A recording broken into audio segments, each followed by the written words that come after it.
and welcome to our next session on the Yogic Life. So, as we resume our sessions, thus far we have discussed in detail the elements of what it is to lead a life based on yoga and why that is important. Right, in the first Karapatram, we went in great detail about that with regard to the concept of what is dharma, what is to be a human being. We know that the word dharma refers to the unique characteristics of a particular group. For example, monkeys or animals in general or plants in general. And then we also looked and considered what it means to be a human being and what could be the dharma or the characteristic of all human beings, something which all human beings have in common and which no living or non-living beings have. Then after varied considerations, in our discussions, we arrived at the conclusion that in every human being, there is a thirst for limitlessness, and that thirst cannot be quenched by finite things. And that every human being, each and every human being has within them this desire for the infinite, whether they know it or not, right? Those who are unaware of this, they try to satisfy their desire for the infinite through accumulation of finite things. And what happens is, in general, this goes on for the entire life because they're not aware. They're trying to accumulate name and fame, money, power, all things which are in their very nature finite and which can never satisfy the desire for that infinite, which each and every human being has within them. And we also talked about how there comes a time in a human being's life when they realize that this is not working, right? This is not working, and they're trying to accumulate things, and no matter how much they accumulate, they're not fulfilling an inner desire which they have, and they may or may not be able to identify that inner desire, inner need yet, but they realize that something is not matching up, something is not adding up, right? Something is not working. They have so much of money, they are so famous, they have political power, or they have they have tried different things to satisfy their desire for happiness through the usual mundane things in life, right? Family, stable income, all of those things. And then there comes a time when their inner eyes actually open. Their inner eyes open, and then they realize that this is not enough. I want something more, right? Something more is needed. All of this is not enough.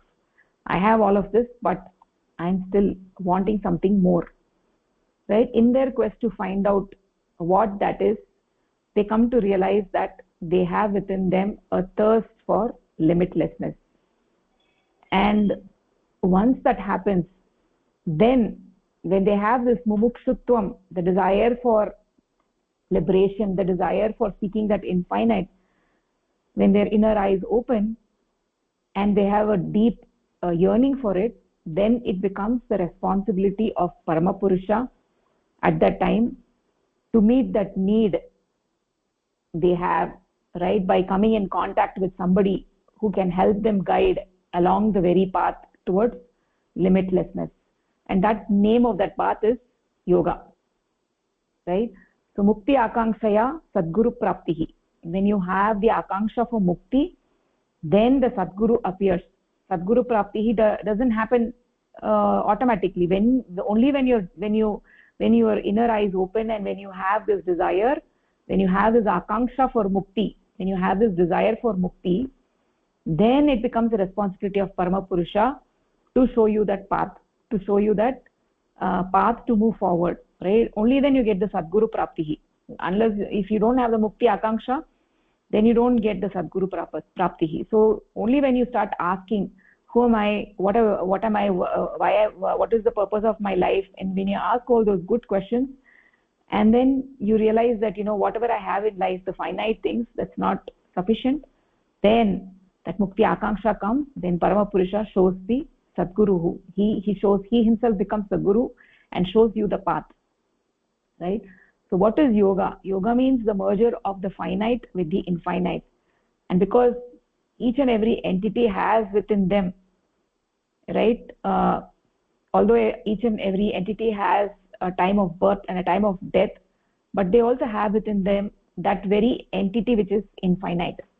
They have the ability, if they are a human being, they have the ability to realize that infinite entity, right? All that is needed is a human body and a mind, and a life which leads to that realization of that infinite is called as the yogic life, yoganishta jivanam. So we have talked about all the different aspects of that very life, that human life is trifarious. There is a physical aspect, a mental aspect, and also a psychic aspect. Sharirika vishayah, sharirika sarah, manasika sarah, adhyatmika sarah. And the physical aspect, although it does not have the capacity to become infinite, but it is the base on which the mind moves from finite to infinite, right? Without the physical base, the mind cannot survive. So this physical base should be solid. So without a proper base, the mind will not be able to move in its quest. So the body needs to be healthy and it needs to be balanced. The glands in the body, they all need to be balanced. So for that purpose, we need to have proper food. All the various things that we have talked about, sattvic ahara. So the various aspects of yoganishta jivanam are incredibly important, right? So in the absence of those, the mind is totally handicapped, unable to move ahead, because the mind resides in the body. Mind is a nivasi in the body, and if the body is not proper, the mind also will not be able to do whatever it's supposed to do, right? So the value and importance of all the aspects of yoganishta jivanam, from asanas to yama, niyama, right, vyayama, proper food, nirjala upavasa, all of these things ultimately come to support the process we have talked about so far, right? That is the sadhana or meditation. In order to aid sadhana or meditation, all of these are very important aspects, right? All of these are very important, right? So when we do the sadhana, the mind doesn't have a shape of its own, right? So it engages in a very systematic manner to take the shape of the infinite. When you do the sadhana, there is a systematic process in which the mind takes the shape of the infinite, and that is actually meditation. What is sadhana? Sadhana is an effort, right? So when you first time sit down for sadhana, you realize how much your mind is wandering, right? So far you've never realized that your mind is wandering. You might just say, yeah. No, I'm able to do multitasking, I'm able to do this, I'm able to do that, maybe thinking about all of that. But then when you sit down for sadhana for the first time and start doing meditation, you realize how your mind is. Excuse me. So you realize that your mind is wandering. It's like a monkey jumping from one topic to another, right? So what is sadhana? Sadhana is an effort systematically trying to make the mind take the shape of the infinite, right? So it is a process. There is a technique for it, and you have to follow the technique. And when you follow the technique, and when you're regular in doing sadhana, then success is guaranteed, right? You will gradually see that your mind is getting elevated. You'll gradually see that your mind is now taking the shape of that Parama Purusha more often than it was before, right? So that is what is actually Manava Dharma, right? So that is what we talked about in the first chapter, is what is Manava Dharma. And then when we went to the second chapter, right, the second Karapatram, we talked about the qualities of that very infinite entity, right? The nature of human beings is to realize that infinite entity. And what are those qualities? What are the qualities of that infinite entity? We talked about that in the second Karapatra. And in the third Karapatra, we discussed what is this universe in which we live, and what is its relationship to the supreme entity, and what is our relationship to that entity. So we talked about how this universe came about. We talked about the Srishti Chakra, so which gave us a whole panoramic view of where is it that we have come from, how is it that we have come to be who we are, and where is it that we need to go, right? So we've discussed all of this and how we need to get there, right? That very yoganishta jivanam. So we got this whole view in front of us, right? So that is what we have covered so far. Now we will actually begin with the fourth karapatram. Who am I and what am I, right? Who am I and what am I? So once we read this, we will be able to see even better what our agenda is, what is it that we have in front of us, and where we are trying to go, how we are trying to get there. So this process of sadhana is very, very intimately connected with this concept, who am I and what am I. So let us actually read this karapatra and take it forward. I will just share my screen. Give me 1 second.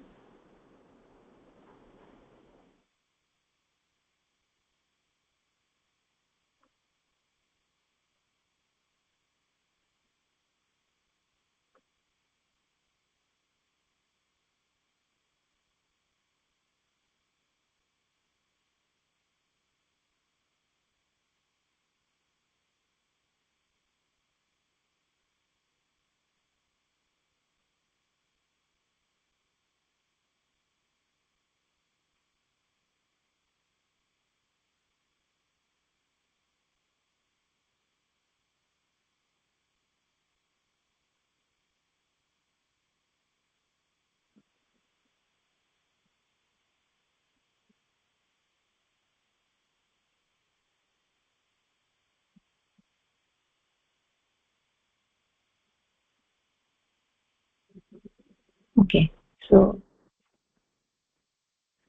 echo. Okay, so let's get started with this from the beginning.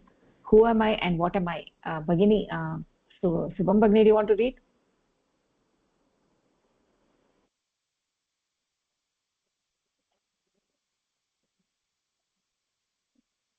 Yes, Bhagini. Yeah, please read. Human is from the last stage in the evolutionary ladder of the creation. In human beings, consciousness is fully and clearly reflected in a physical body made of the five fundamental factors derived from cosmic entity of qualified supreme entity, Sagun Brahma.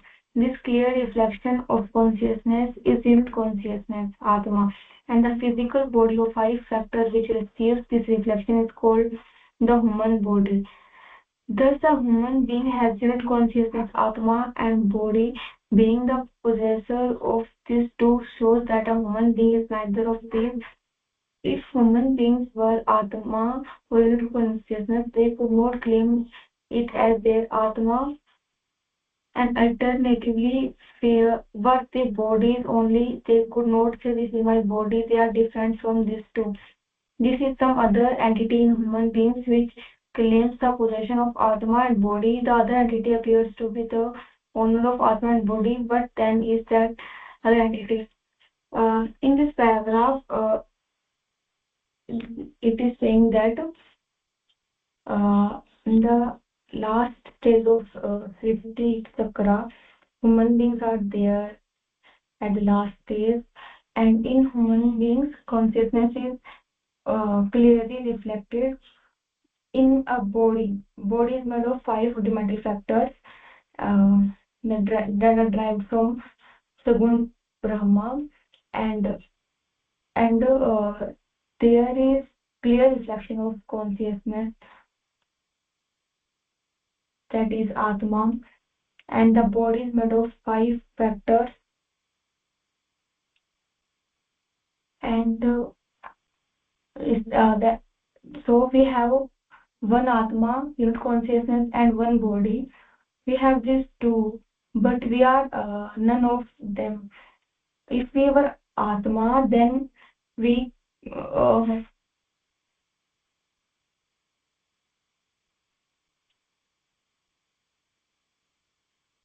Bhagini, I'm confused. If human beings were Atma, they could not claim it as their Atma. What is its meaning? Like if human beings were Atma, they could not claim it as their Atma.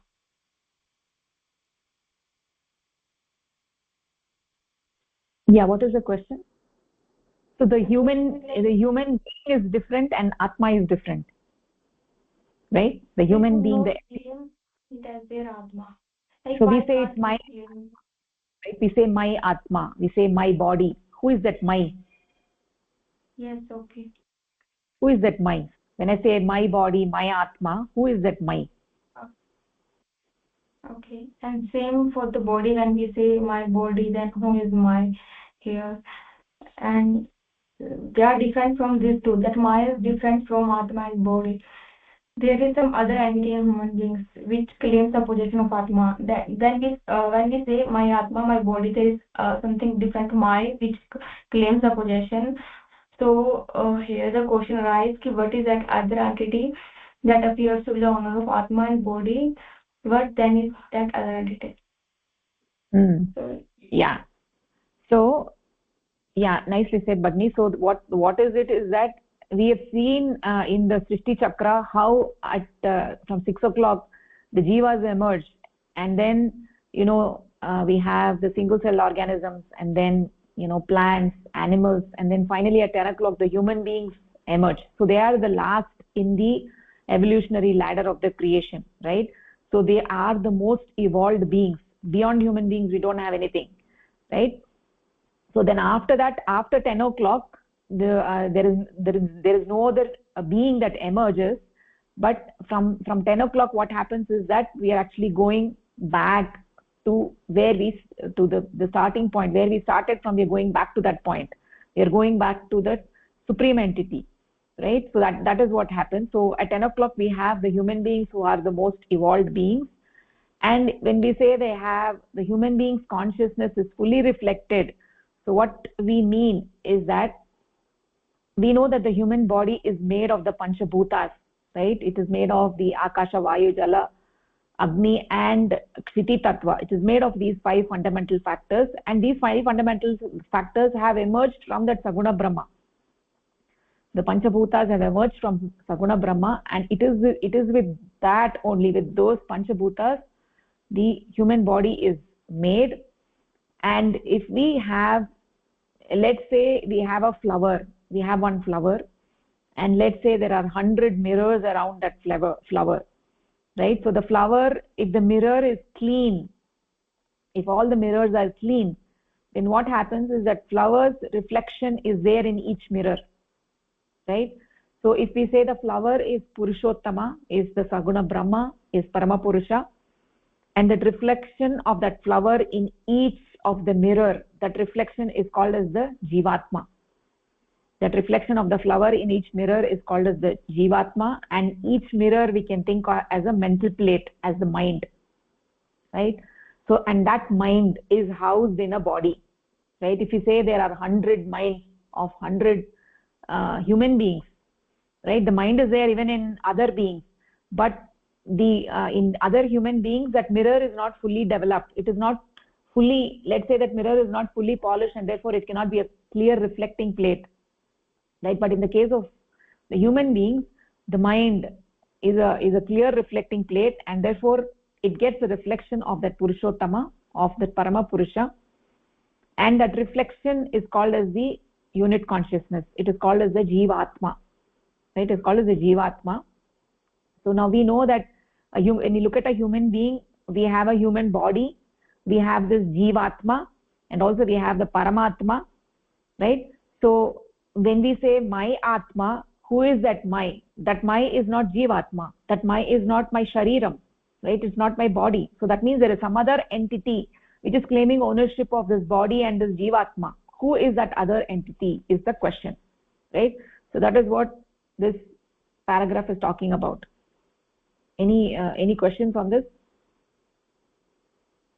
Okay, so we can actually go forward to the next paragraph. Mohoday, Chandrasekhar Mohoday, do you want to take it? Yes, Bhagini. The pure feeling of I is only an abstract idea. A little introspection would show that this feeling of I exist is an idea. It comes about as a result of thinking. This feeling of I can come only when there is consciousness.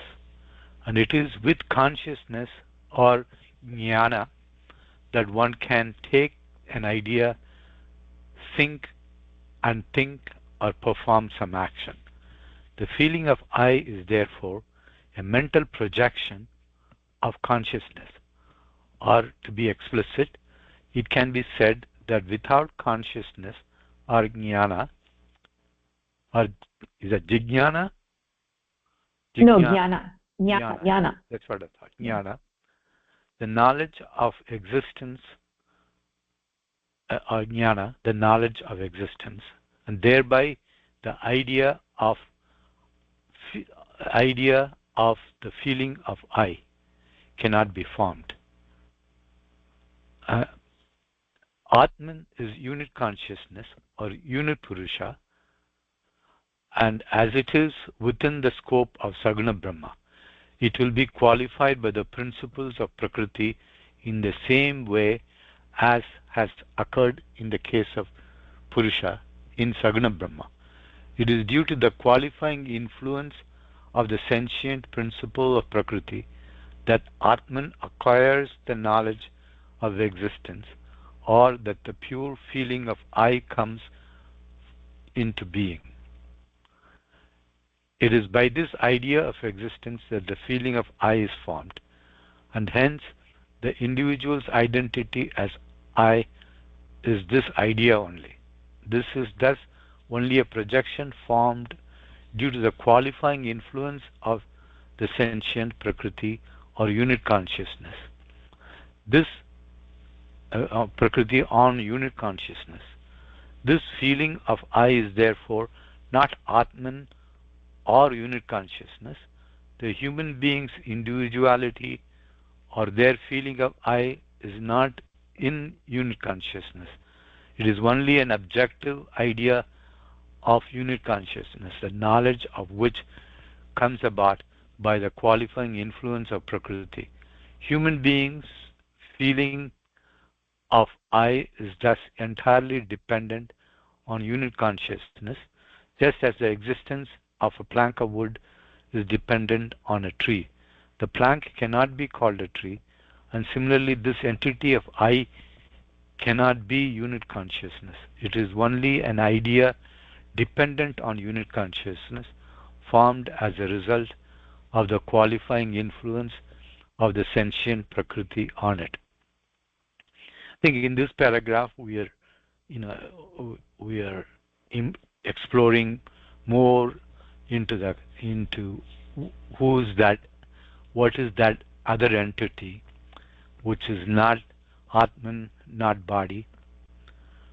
And in that introspection, if you look at the idea of unit consciousness, which is we said the Purusha reflected in each of the jivas, each of the human beings is unit consciousness, and unit consciousness in itself, just like the Purusha, is not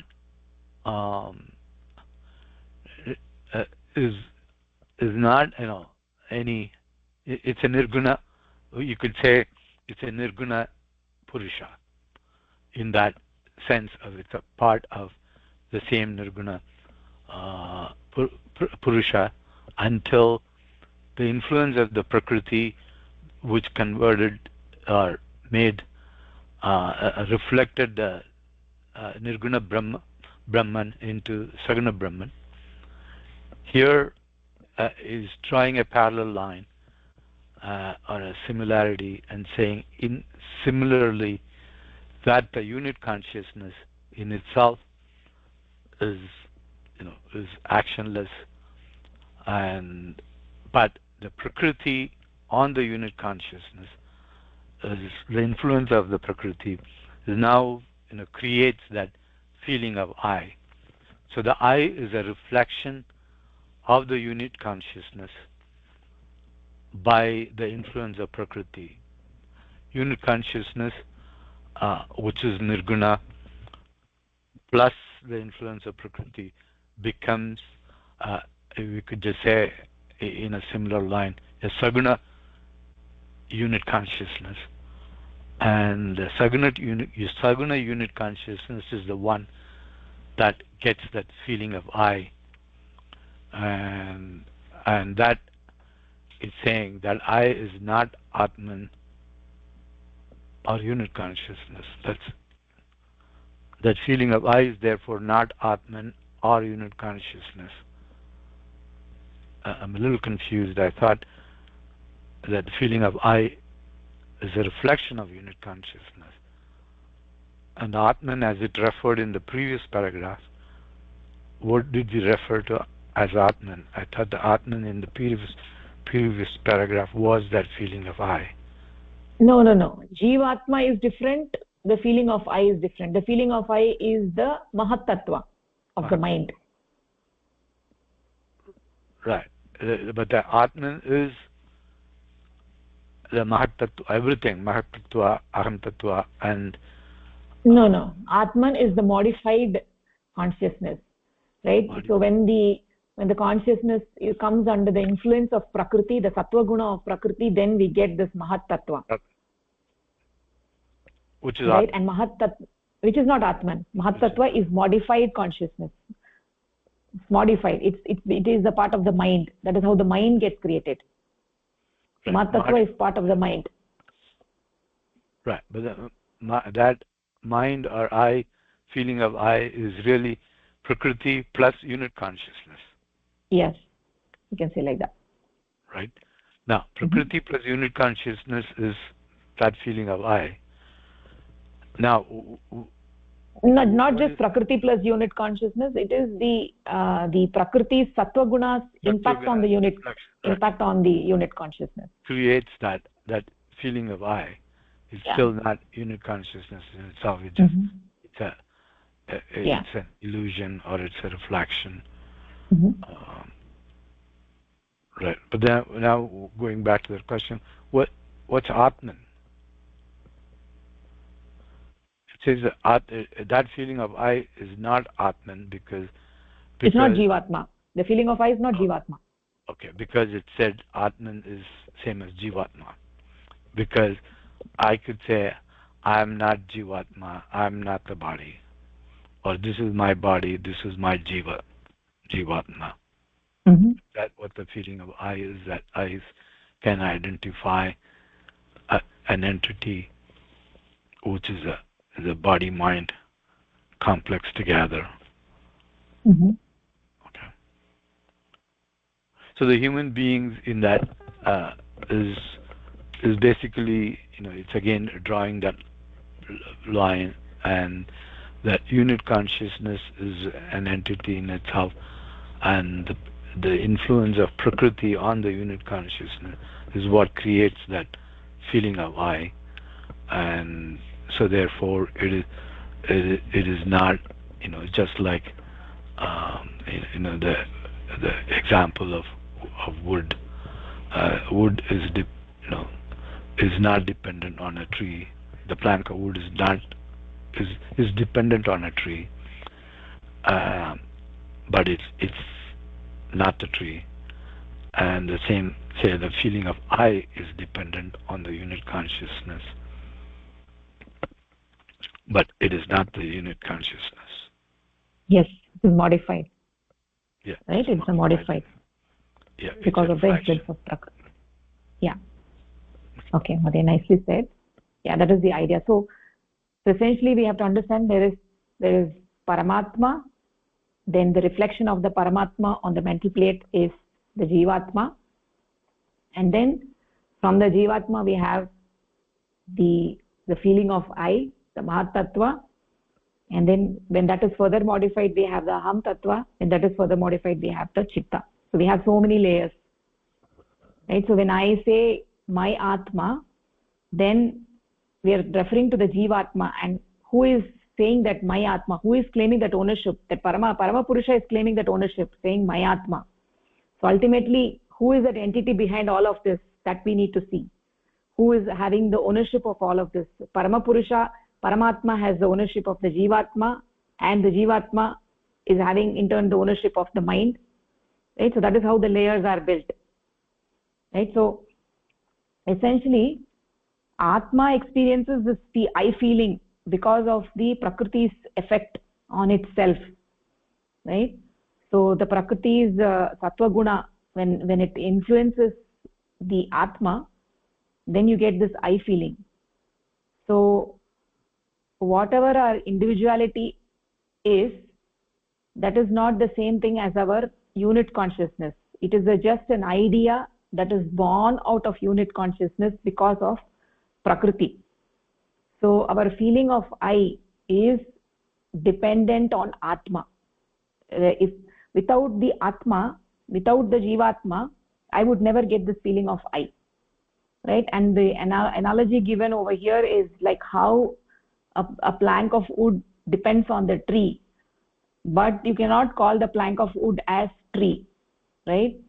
So the tree is its own thing, and the plank of wood gets its identity from being part of the tree or coming from the tree. So similarly, the I feeling is kind of compared to the plank of wood, and the unit consciousness is compared to the tree. Right? So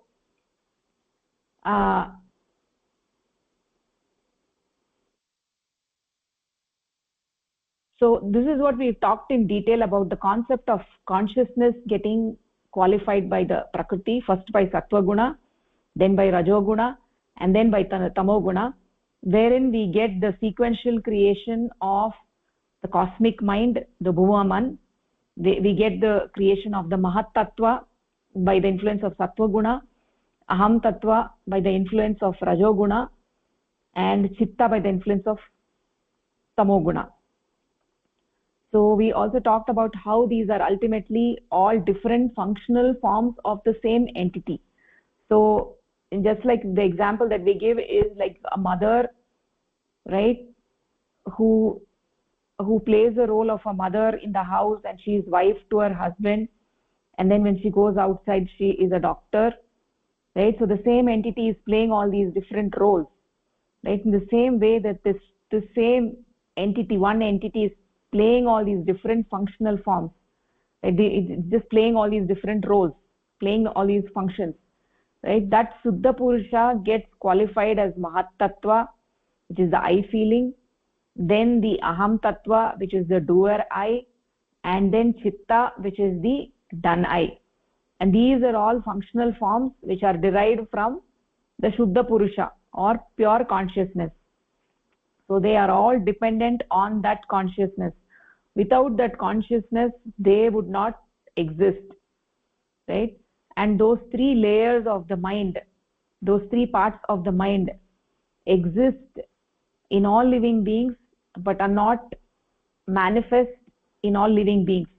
So when we get the arising of the Kshiti Tattva during the process of the Sanchar Dhara, when the Panchabhutas get created, that we have discussed about, how a stone, even though it appears very, very crude, it looks crude, right? But ultimately it is actually made of Purusha. And due to the qualifying effect of the gunas of the Prakriti, the mind is getting made, and that mind itself is nothing but Purusha. It is coming from Purusha. Right? The stone is appearing crude, but it is not crude.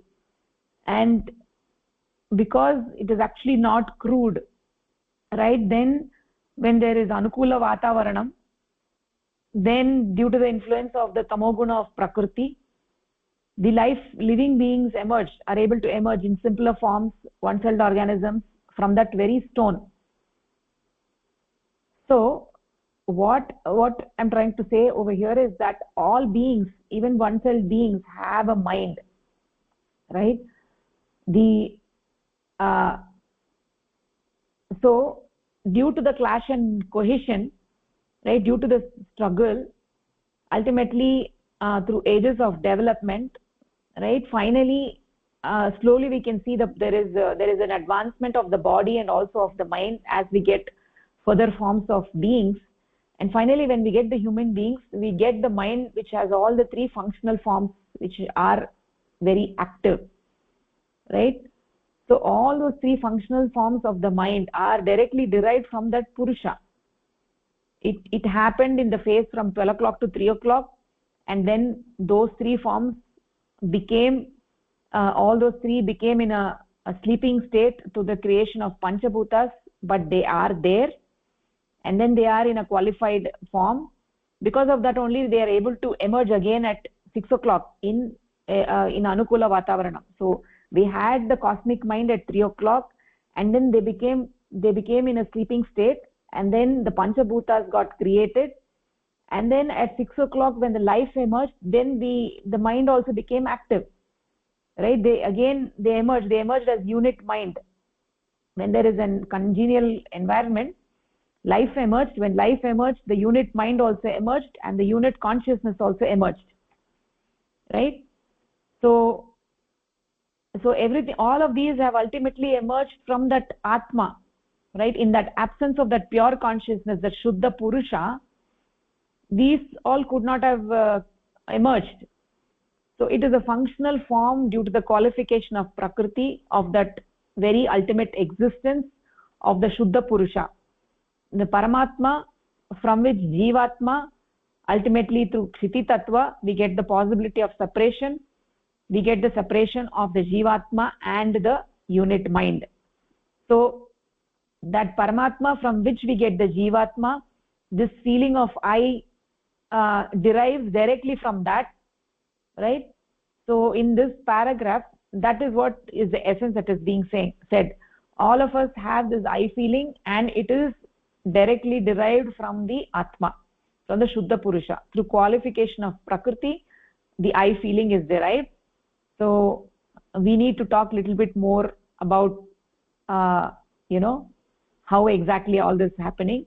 Now that we have come to this stage, we need to talk more about exactly who is that I, right? So let us go on to the next paragraph. Shubham Bhagini, do you want to take the next one? Yes, Bhagini. It has been shown earlier that Mahatattva comes into being due to the qualifying influence of the sentient principle of Prakriti on the unit consciousness. This Sentient means the Sattva Guna of Prakriti. Okay. This also brings about the feeling of I and creates the knowledge of existence of unit consciousness. The individual entity of I, therefore, is not unit consciousness. It is Mahatattva, which is only a part of his or her mind. So in this paragraph, it is saying that Mahatattva or Buddhi Tattva comes into being when Prakriti act on unit consciousness, and then feeling of I also emerged.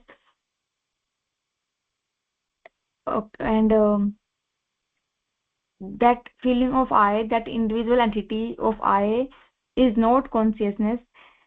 It is Mahatattva, which is a part of unit consciousness mind.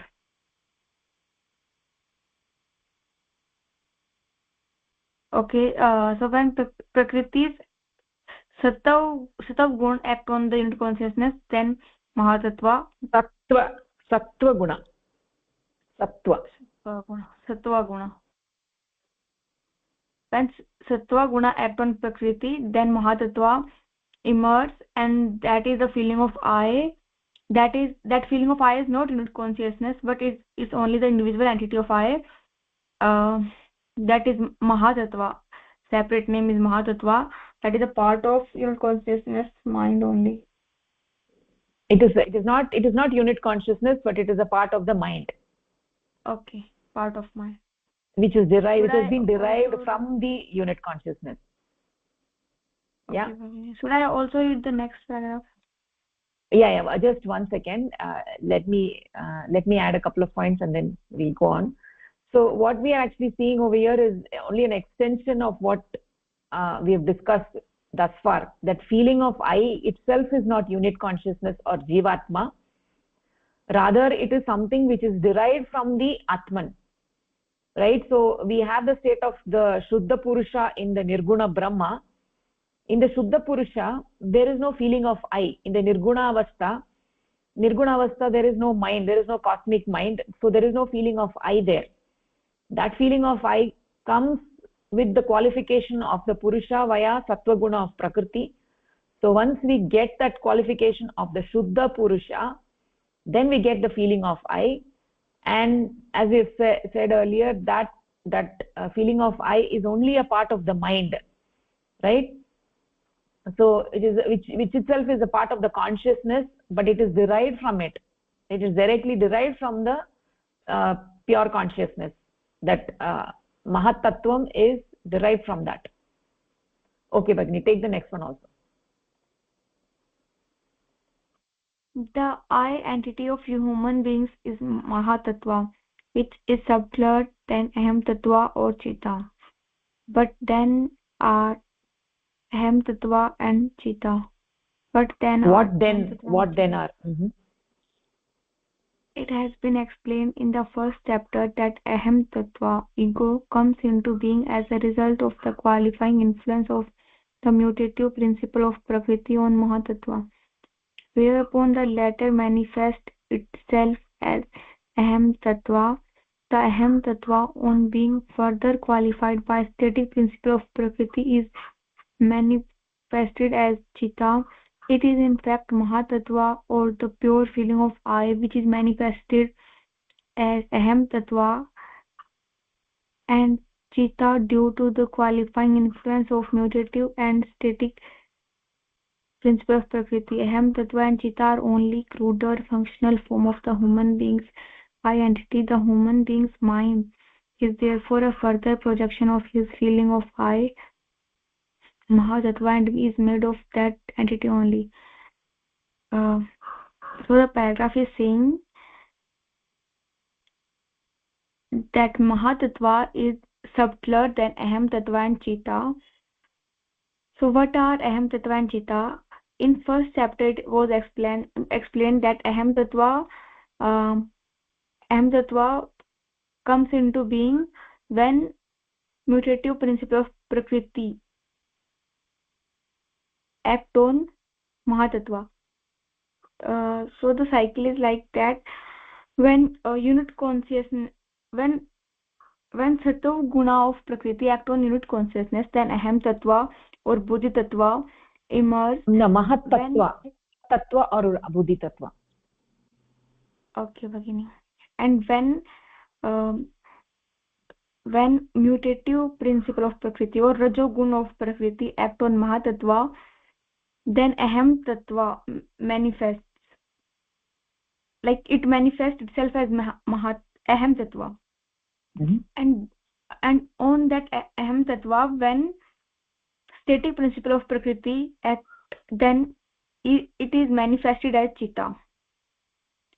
That Mahatattva or pure feeling of I, which is manifested as Aham Tattva or Chitta due to qualifying influence of mutative and static principle of Prakriti. Aham Tattva and Chitta are only cruder functional form of human being's I is subtler and Aham Tattva is less subtler, and then Chitta is more cruder. The human being's mind is therefore a further projection of feeling of I, Mahatattva, and is made of that entity only. And the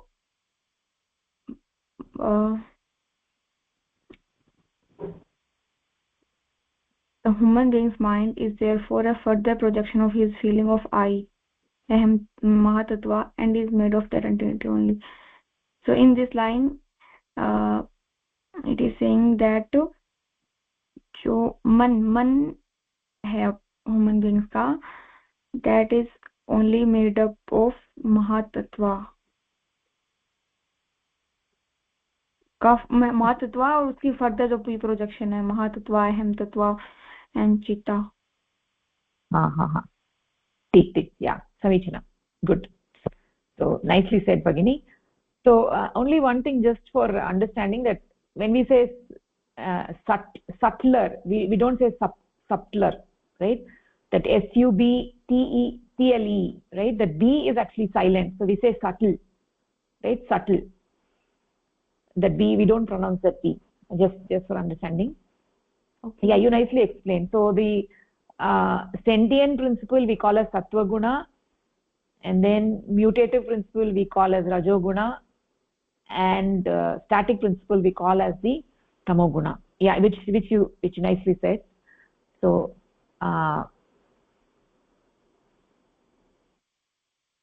yeah so we have the shuddha purusha which is taking these various functional forms due to the consecutive qualification of that shuddha purusha by the sattva guna rajoguna and tamoguna and due to which they take up the various duties but ultimately all is derived from the same purusha or atma so I think this point is actually clear right so let us actually go on to the next paragraph Chandrasekhar Mahodaya, do you want to take the next one?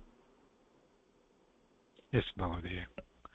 Unit consciousness or Atman is reflected only when there is a physical body made of the 5 rudimental factors of macrocosm. Mahatattva comes into being as a result of the influence of sentient prakriti on unit consciousness, and so Mahatattva or the feeling of I is also dependent on the physical body. Since Mahatattva pervades every bit of the body, one feels the presence of I in every part of the body and is prone to identify this I with the body. It has, however, been explained earlier that this feeling of I and the body are not the same entity. They are different. The feeling of I is Mahatattva, and the physical body merely forms a shelter, adhara, for it. So in this paragraph, we're just again clarifying few of these things. With the unit consciousness, see here it calls the unit consciousness and the Atman as an equivalent in that. You have to understand as Jivatma. Yeah. Is reflected only when there is a physical body. It's basically, it says reflected, but it says basically it expresses through that physical body made of the 5 rudimental factors of the macrocosm. And so the Mahatattva is using the body to for the reflection or the expression, and so it just pervades the entire body, and so every cell of the body has this feeling of I, and there again here we call it it's dependent on the physical body. I know it probably the other way, the body depends on that unit consciousness, because the stable body is not the stable this thing on which things are formed. But either way, here we say that it's dependent on the body. Mahatattva pervades every bit of the body, is true. So the feeling of I comes through every part of the body, and so that's one reason why one could mistake the body to be the I, identify the I-ness with the body, and it's a big misunderstanding. It's been explained before that when it says this is my body, then whoever is saying that the I in there is separate from the body and is not the body. So it's different. So the feeling of I, which is Mahatattva, is different from the physical body, and it physical body simply forms just a shelter or adhara for it, but it's really a media through which Mahatattva expresses that. So you can, that quote-unquote existence is expressed through the body. As we say, I exist, the I exist. I is not the body, but it expresses that through the body. And but it claims at the bottom that the physical body merely forms a shelter for it. But yeah, Adhara it calls it. Not sure. Is it clear, Mahodaya? No, it's not fear. Somehow, you build things on. There's something that's unchanging. All the changing entities build there. The change happens on something that's unchanging, or so the body is a changing entity, and then the unchanging thing in there is that unit consciousness. But Yeah. So which is Adhara and Adeya is where I feel that that's slightly my feeling and understanding is different from that. What is your understanding? I wouldn't call it. It's still there's just a usage there. I don't know if I can call that the body merely forms an adhara for it, but adhara for the mind. The body is the adhara for the mind, right? The mind resides in the body. Without the body, there is no mind. The mind cannot exist without right. the body. But the I, Mahatattva, is not dependent on the body, right? It is the reason it's saying it's dependent on the body is that because without a body, the mind cannot exist. Yeah, without the body, you cannot express it. Right? So that is why it's saying it is also dependent on the physical body. Without the physical body, that feeling of I cannot be expressed. Right? So without the consciousness, you will not get the feeling of I. That is true. But that feeling of I cannot be expressed. You cannot know that feeling without having a physical body. Right? So it is in a way dependent on the physical body also. Okay. So right? The dependency there is more not for the unit consciousness, but for the Mahatattva. Yes. Okay. Exactly. For the Mahatattva, there is a dependency. And even for the unit consciousness is reflected only in a body. Only when a body has the mind as a reflecting plate, then the unit consciousness is reflected. The Shuddha Purusha is reflected as a Jivatma on the mental plate, and that mental plate is in a body, in a human body. Right? So that is what the first line is saying. The unit consciousness or Atma is reflected only when there is a physical body of Panchabhutas, made of Panchabhutas. Right. So when there is a physical body made of Panchabhutas, then there is a mind, right? And in that mind, the Shuddha Purusha is reflected, right? And that Shuddha Purusha is reflected, and what happens is if that reflecting plate is clean, then you don't have any modifications. But then what happens when there are the further influence of Prakriti, right? You get the further modifications.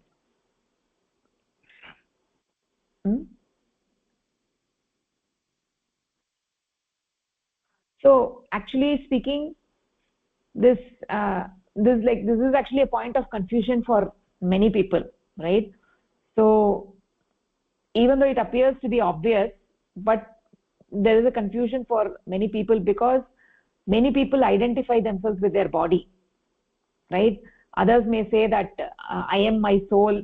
They may say like that. But here the clear distinction is being made that the I feeling, although it is derived from the Shuddha Purusha, from Paramatma, from which the Jivatma is derived, although the I feeling comes from that, but it is not the same as that, right? Although there could not be an I feeling without the body as a shelter for it, right? But it is not the same as the body. Without having a body, I could never express that I feel, right? I exist. I can never express that I exist. I cannot have a knowledge of I exist without having the body as the adhara, as a shelter, right?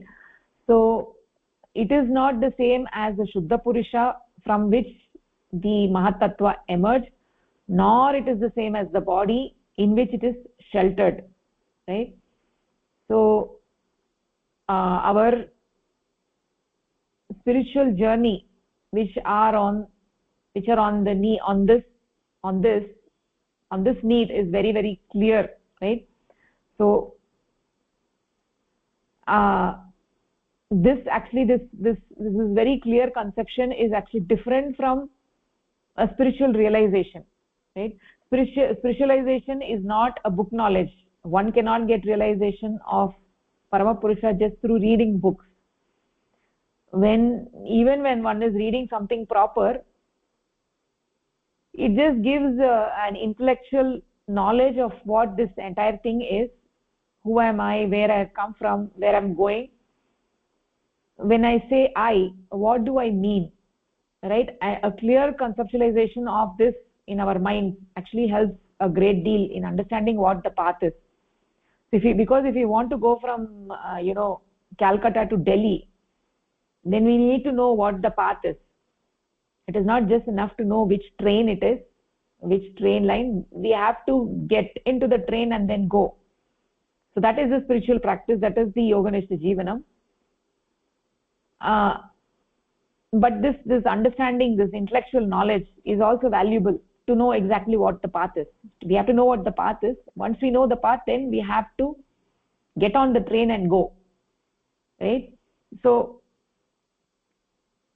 how can I confirm that I'm going to Delhi and not to Bangalore? Because my goal is Delhi, and how can I confirm I'm going to Delhi and not to Bangalore? Like when I'm trying to get to Delhi, that is indeed where I'm going. So this honing on this feeling of what this I feeling is very helpful, right? So essentially what this Yoganishta Jivanam is essentially giving up this I, this individuality. Giving up this individuality is what is the Yoganishta Jivanam. So we need to understand that we have this I feeling, and this I feeling is different from the Shuddha Purusha, right? So first we need to understand that we have the Paramapurusha, then we have the Jivatma, and then we have the I feeling, then the doer I, and the done I. So we have so many layers. So essentially we have to understand all of this, and then once we have understood all of this, then we have to get rid of that individuality. We have to get rid of all those modified forms of I, right? When we get rid of the modified forms of I, the feeling I feeling, the doer I am the doer, and then the done I.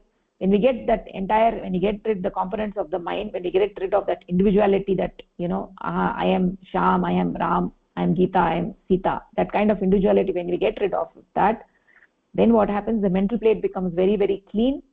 Then the Jivatma merges with the Paramatma. Jivatma merges with Paramatma, and then that is what is actually the liberation, right? That is what is actually freedom. So so the consciousness is eternal, right? So so we have talked about that, mug holding water, and the mug is actually floating in the ocean, right? So the mug is the mind, and the water in the mug is the Jivatma, right? And the ocean is the Nirguna Purusha. So the mug is actually floating in the ocean because the water is inside the mug, and there is water outside the mug, and the water is actually the same. The water in the mug and outside the mug, they are the same. They are the representations of the consciousness, right? So if the ocean is the Nirguna Brahma, that the entire ocean is the Nirguna Samudra, and there is the cup, which is the mental plate, and the jivatma is the water inside that cup, right? The jivatma is also eternal, and the Paramatma is also, the Nirguna Brahma is also eternal, but the mug is not eternal, the mind is not eternal.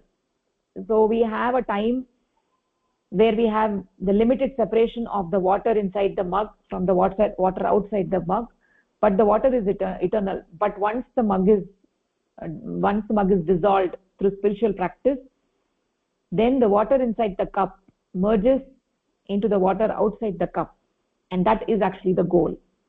Is that example making sense? Yes, Bhagini. Yeah. And that mug, when we say the mug, the mind, it is essentially having these different, functional forms of the same Purusha. The I feeling, the doer I, done I, everything, all of that, these are all modified form of the same Purusha. So when that mind gets dissolved, right, then automatically water in the cup merges with the water in the ocean. Okay. So we'll go to the last paragraph. Do you want to take the last paragraph in this Pravachan, Bhagini? Yes, Bhagini. A human being's feeling of I is thus neither his or her unit consciousness nor his or her body. It is only the mental creation of unit consciousness termed as Mahatattva, and this I is further manifested as the other two functional forms of mind, Aham Tattva and Chitta. So it is saying that feeling of I is neither unit consciousness or nor the body. It is only the mental creation of unit consciousness. So here it is saying that it has three that Mahat Tattva, and then further manifestation from Aham Tattva and Chitta. So it's only that. Yeah. Yes, Bhagini. So the Mahat Tattva is nothing but the mental creation of the unit consciousness. So the unit consciousness creates this I feeling, right? And this is manifested in all the three levels of the creation of mind, right? So the question here is, who am I? What am I? Is now clear, right? The I is actually different from these modified forms, right? So the answer to that question being that I am not the Jivatma, nor I am the body. When we talk about this I, we are talking about the when we say I exist, then we are talking about this Mahat Tattva, right, which has the feeling of doership through the Aham Tattva, and the doneship, the done I, through the Chitta, right? So what is the importance of this? The importance of this is that this very I is a traveler on the spiritual path. So when we talked about 10 o'clock in the Srishti Chakra, having arrived to the point of becoming a human being, now we have to go from 10 o'clock to 12 o'clock. The traveler, the yatri in this voyage from 10 o'clock to 12 o'clock is this I, and this I is the one who at the time of birth gets the namakaranam as Rama, Shyama, Leela, Sita. That's the one that is named, and this is the small I and not the big I, right? Every human being has within them two I's, the small I and the big I. We identify with the small I, right? The Rama, Shyama, the modified I, the one who is limited within this human body and who goes through the day, does all kinds of things, so many different kinds of works. And this very I, the importance of the I, right? So we need to clearly distinguish between the true I, the real I, and the modified I, right? So so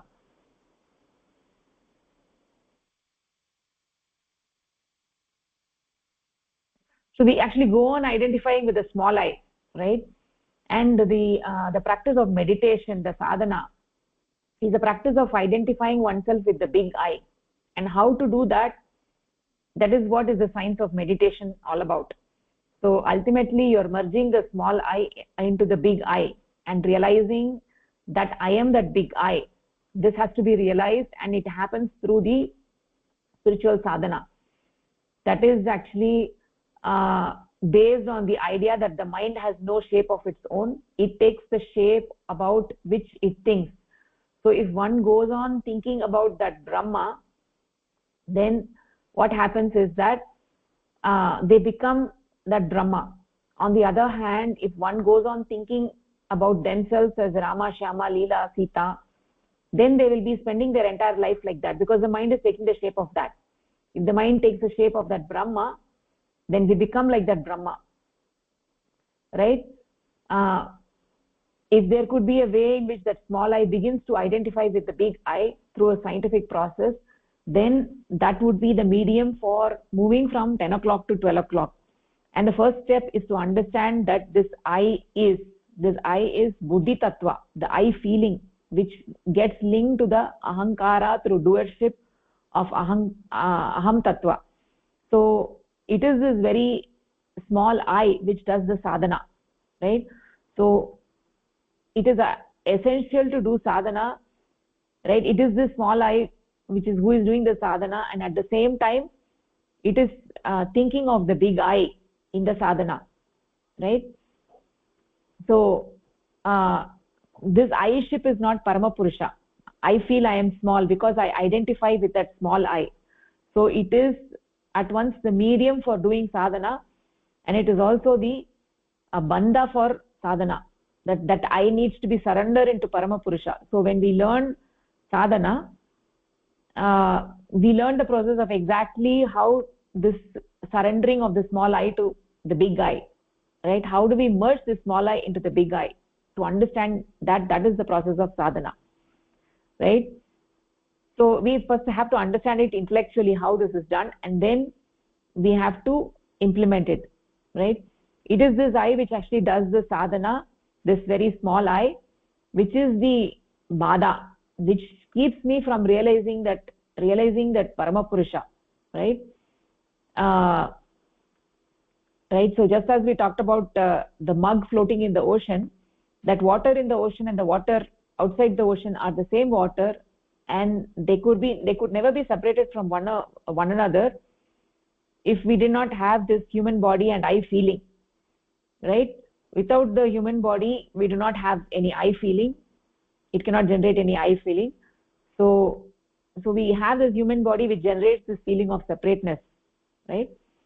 So the human body is the adhara, right, on the basis of which this I is generated. That I feeling is the medium for the realization of that Paramapurusha. We need the mind for realizing Paramapurusha, and also this mind is an obstacle. So it is both a means and also it's an obstacle, right? So that as long as the mug exists, as long as the mug remains, then the water inside the mug is separated from the water outside the mug.